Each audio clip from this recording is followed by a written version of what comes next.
We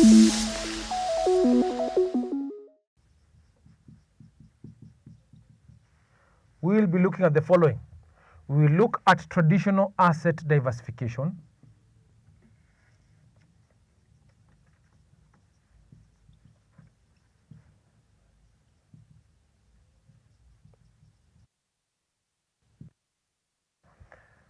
Specifically, we will look at reasons for low correlation with stocks and bonds. Reasons for low correlation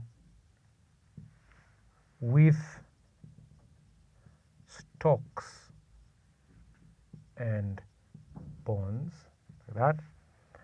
So the reasons are as follows: supply versus demand.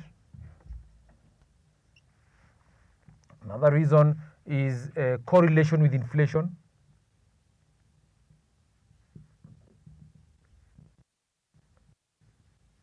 That reason, we will be looking at short-term versus long-term expectations.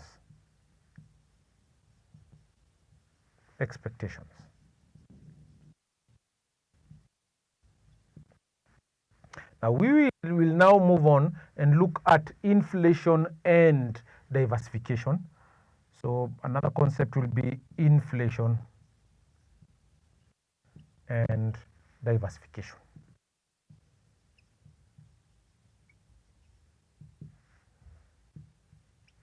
That. Then we will move ahead and have commodity investing. Investing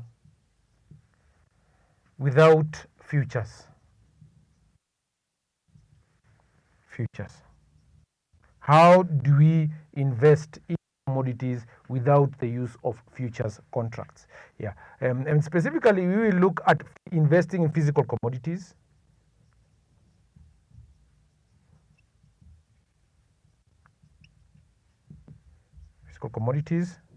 Then we will also look at commodity-related equity investments.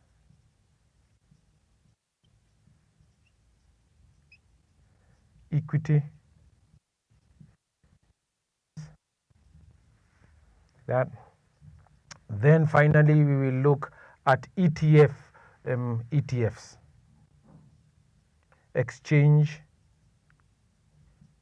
traded funds, like that. Then we will now concentrate now on futures return component. Is another futures return components. Like that. That is what we are going to look at in today's lesson, and we are now going to start by looking at traditional asset diversification. So, traditional asset diversification.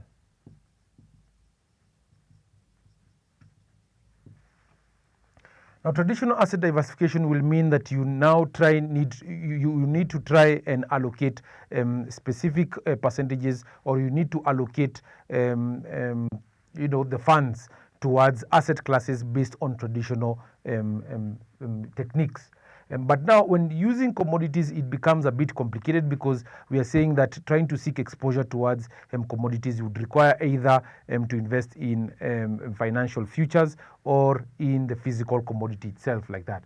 So now we can be able to mention something, that commodity prices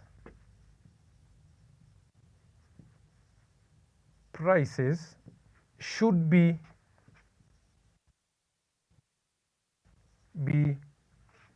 lowly correlated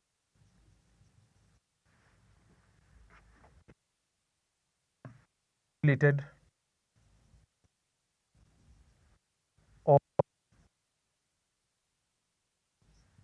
correlated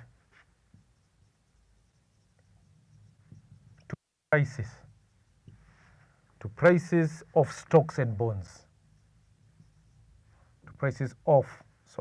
Stocks and bonds.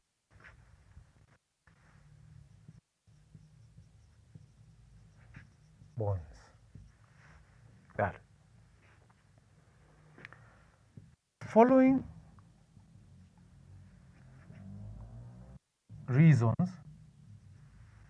provide an explanation.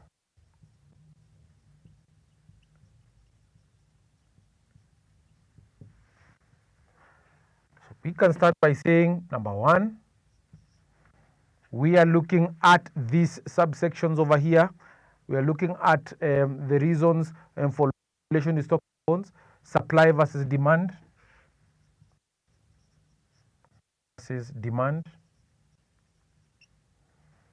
that, and we can say values of stocks and bonds are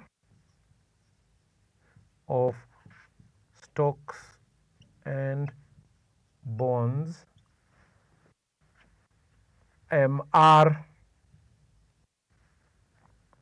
we can say they are driven by present value of expected cash flows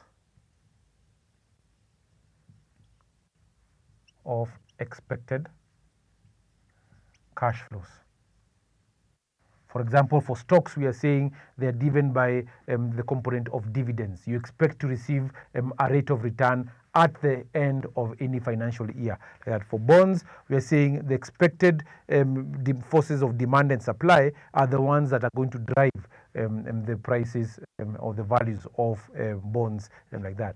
So driven by present value of expected cash flows, we are saying commodities do not have cash flows. Commodities do not have cash flows like that to discount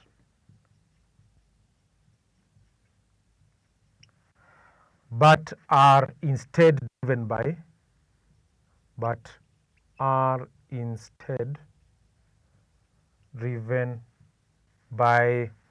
supply and demand interactions,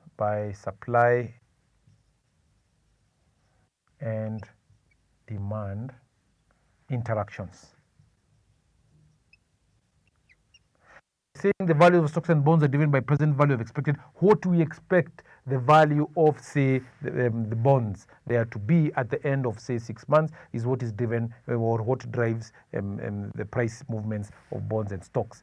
But for commodities, since it doesn't have cash flows, they are driven by supply and demand interactions. There. Number two, we are saying correlation with inflation.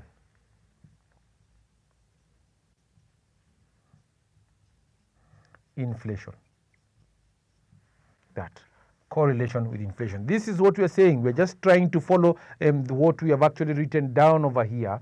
And we are saying we have looked at supply and demand. We're looking now at this part over here, correlation with inflation. So we can say that inflation occurs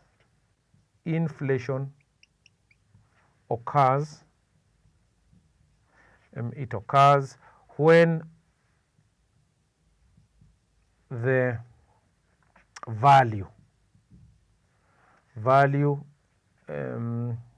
we can say the value of a currency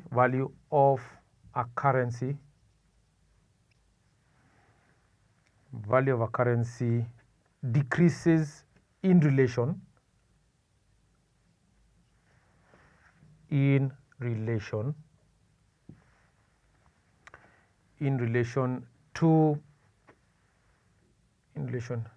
to we can say in relation to the purchase price or the purchase in relation to the purchase price. That we can continue on this other side here of a basket of goods and services.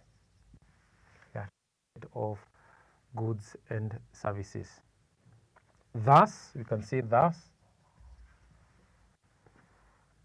increasing commodity prices prices, we can say increasing commodity prices are, we can say increase in commodity prices are assurance of inflation.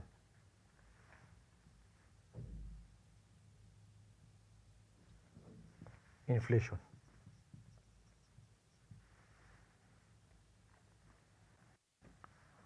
Both changes in inflation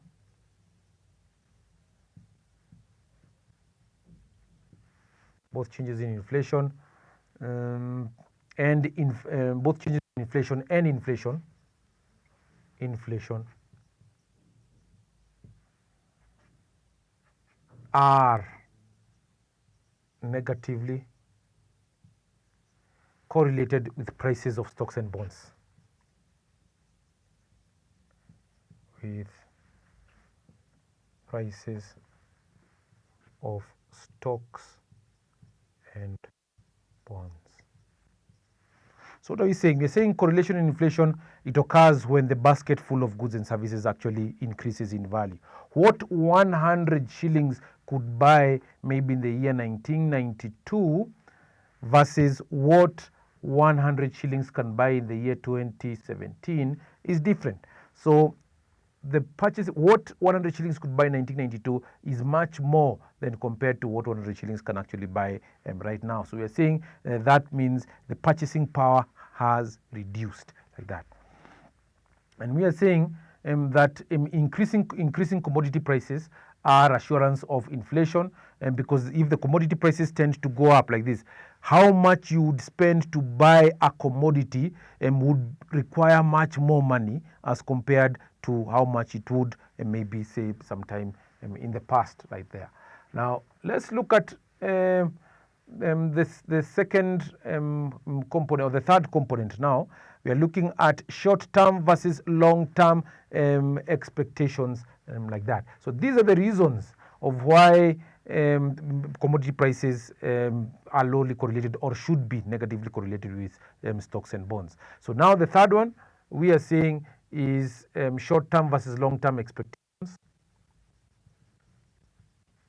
versus long-term expectations. Like that. And what we can write under this, we can say that commodity futures prices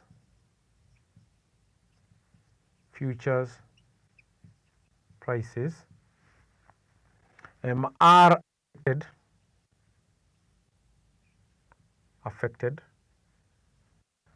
affected by short-term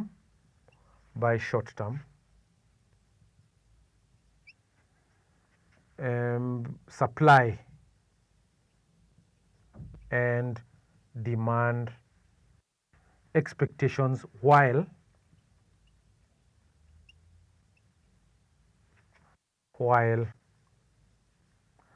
we can say while the prices